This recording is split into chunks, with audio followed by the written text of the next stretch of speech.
인터넷을 발칵 뒤집어 놓았던 한국의 기괴한 도시괴담 탑3. 빨간 마스크 괴담을 다들 기억하시나요? 이 괴담은 인터넷을 타고 유명해지면서 전국으로 빠르게 퍼졌습니다. 실제로 그 당시 해가 저문 뒤에는 동네에서 아이들을 찾기가 힘들 정도였는데요. 이러한 도시 괴담들은 현재에 와서도 많이 찾아볼 수 있습니다. 한때 인터넷을 발칵 뒤집어 놓았던 미스터리한 한국 도시 괴담 탑3. 지금 시작합니다. 3위. 다른 세계로 가는 방법. 10층 이상의 건물에 있는 엘리베이터에 탑승해 탈 때는 무조건 혼자 타야만 해. 그리고 4층, 2층, 6층, 2층, 10층을 차례대로 눌러. 10층에 도착하면 내리지 말고 다시 5층을 눌러. 5층에 도착하면 젊은 여자가 타는데 절대 말을 걸어서는 안 돼. 여자가 타면 1층을 눌러. 그러면 엘리베이터가 10층으로 올라갈 거야. 내리면 네가 알던 세상하고는 다른 세상이지. 현재의 세계에서 다른 세계 혹은 다른 차원으로 건너가는 방법이라고 떠돌던 이 도시괴담은 학생들 사이에서 엄청난 화제를 불러일으켰습니다. 현재 자신이 살고 있는 세상과 겉모습은 같지만 생물체가 존재하지 않고 빛이 전혀 없다는 것이 특징인데요. 위처럼 엘리베이터를 이용하는 방법이 대표적이고 화장실, 휴대폰, 계단, 에스컬레이터 등 다른 방법을 이용하는 것도 가능합니다. 그래서인지 인터넷에 떠도는 실제 경험담들이 특히 많은 괴담이기도 하죠. 그중 가장 유명한 일화는 한 일본인 블로거의 수기입니다. 엘리베이터 루트로 직접 시도하여 다른 세계 진입에 성공한 그는 그날부터 몇 장의 사진과 함께 이 세계를 기록하여 블로그에 업로드하기 시작합니다. 1일째, 내가 살던 도시 그대로이지만 모든 불빛이 꺼져 있다.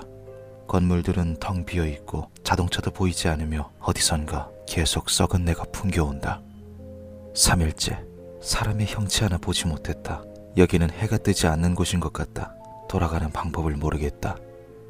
6일째, 노트북의 불빛에 의존해 걸어다녔지만 이제는 노트북도 디카도 배터리가 거의 없다. 애초에 오는 것이 아니었다. 몇 장의 사진들과 함께 간단한 일지를 기록하던 그는 8일째 되는 날 의문의 사진 한 장을 투척하는 것을 끝으로 더 이상 글을 올리지 않았습니다. 다른 유저가 IP로 해당 유저를 추적해본 결과 그날 이후로 어떠한 인터넷 기록도 없다는 것을 발견하였는데요. 이후 블로거의 행방이나 근황에 대해서는 들려오는 소식이 없었다고 합니다. 하지만 실제로 기이한 경험을 했다는 대부분의 유저들은 단순한 엘리베이터 오류 혹은 분위기가 주는 압박감이나 공포로 인해 사람을 귀신으로 착각하여 벌어진 단순 해프닝이었습니다. 그 외에는 경비 아저씨에게 혼났다는 경험담이 압도적으로 많으니 직접 시도해보고 싶으신 분들은 엘리베이터가 아닌 다른 방법을 이용해봅시다. 2위. 사고를 예언한 네이버 지식인. 2004년 2월 8일 지식인의 질문글이 하나 올라옵니다. 글 내용을 간추려보면 2월 7일 새벽 아빠와 동생이 뉴스를 보았는데 롯데월드 아틀란티스에 탑승했던 알바생이 추락하여 사망하였다는 내용의 뉴스였다. 월요일에 롯데월드에 가는데 이렇게 되면 아틀란티스가 운행을 하지 않을 것 같다. 그런데 주위 사람 그 누구도 그런 뉴스를 본 적이 없다고 한다. 라는 내용이었습니다. 실제로 2004년 2월 7일 롯데월드에서 발생한 안전사고는 없었습니다. 질문글에 달려있는 답변들을 봐도 그런 내용의 이야기는 들어본 적이 없습니다. 아틀란티스는 현재 동절기라서 운유를 하는 겁니다. 라는 식의 답변들 뿐이었죠. 하지만 2년 뒤인 2006년 3월 6일 실제로 아틀란티스에서 알바생이 추락하여 사망하는 사건이 발생하게 되는데요. 이 사건은 2년 전에 올라왔던 질문글과 비교했을 때 놀랍도록 비슷한 점들이 많습니다. 첫째, 사고가 발생한 곳이 롯데월드 아틀란티스였다는 점. 둘째, 사망자가 아르바이트생, 즉 직원이었다는 점. 셋째, 놀이기구에서 추락하여 사망하였다는 점. 넷째, 해당 사건이 뉴스로 크게 보도되었다는 점. 그리고 제일 소름 돋는 다섯 번째, 사고 날짜인 3월 6일의 음력은 2월 8일이라는 겁니다. 질문자가 지식인의 질문을 한 날짜이죠. 이 사건이 퍼지면서 많은 사람들이 사실 확인을 위해 작성자를 찾았으나 작성자는 이미 네이버를 탈퇴하여 어디에서도 정보를 찾을 수가 없었습니다. 사고가 발생한 후 글을 수정한 것이 아니냐는 말이 있지만 네이버 지식인 특성상 글을 올린 후 답변이 달리면 글 삭제 혹은 수정이 불가능하죠. 지식인의 질문글이 올라온 지 17년이 지난 현재까지도 해당 글을 올린 사람이 대체 누구인지, 질문자는 어떻게 2년 후 보도된 뉴스를 볼 수 있었는지 밝혀지지 않고 있습니다. 1위. 마네킹 인간.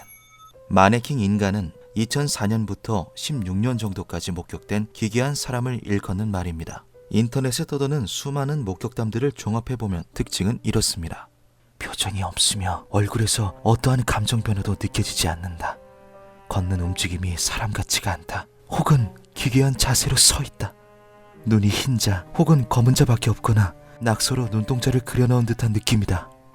이러한 공통점을 찾을 수 있는데요. 무표정, 텅 빈 눈동자, 딱딱해 보이는 피부 질감과 기괴한 걸음걸이 등으로 인해 마네킹 인간이라고 불리고 있죠.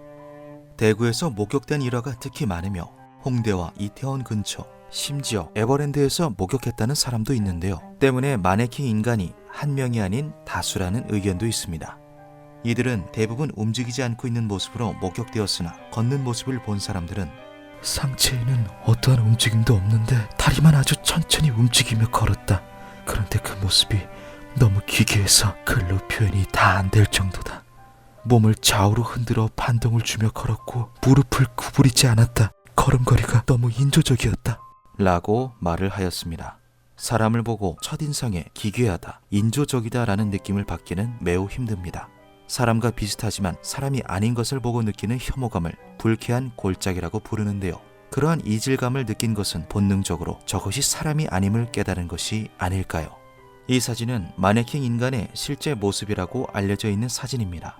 사진을 찍은 촬영자는 길을 걷는데 누군가 야!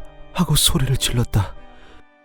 소리가 난 곳을 보니 소문으로만 듣던 마네킹 인간이 있었고 너무 무서웠지만 사진을 찍은 뒤에 집까지 뛰어왔다. 아직도 눈물이 나고 손이 떨린다. 라고 그때의 상황을 전했습니다. 무표정, 까만 눈동자, 딱딱해 보이는 피부 등 마네킹 인간의 특징이라고 알려져 있는 모습과 여러 부분들이 닮아 보이는데요. 이 한 장의 사진만 보아도 사람이라는 느낌은 찾기가 힘든 것 같습니다. 마네킹 인간은 괴담이 유명해지며 사람들에게서 각종 목격담이 쏟아져 나온 16년도 이후로 갑자기 자취를 감췄는데요. 생각보다 많은 사람들이 자신들의 존재를 알고 있다는 생각에 눈에 띄지 않기로 결정한 걸까요? 현재까지도 그들의 정체는 밝혀지지 않고 있습니다. 마네킹 인간, 그들은 과연 사람일까요? 아니면 신의 섭리를 어기고 누군가 인조적으로 만든 피조물일까요? 이런 도시괴담이 더 무서운 이유는 현실에서 일어났을 법한 혹은 실제로 일어났던 이야기들이라는 겁니다. 지금 이 순간에도 어딘가에서는 또 하나의 도시괴담이 탄생하는 중일지 모르는 일이죠. 김혜원 밤 12시였습니다.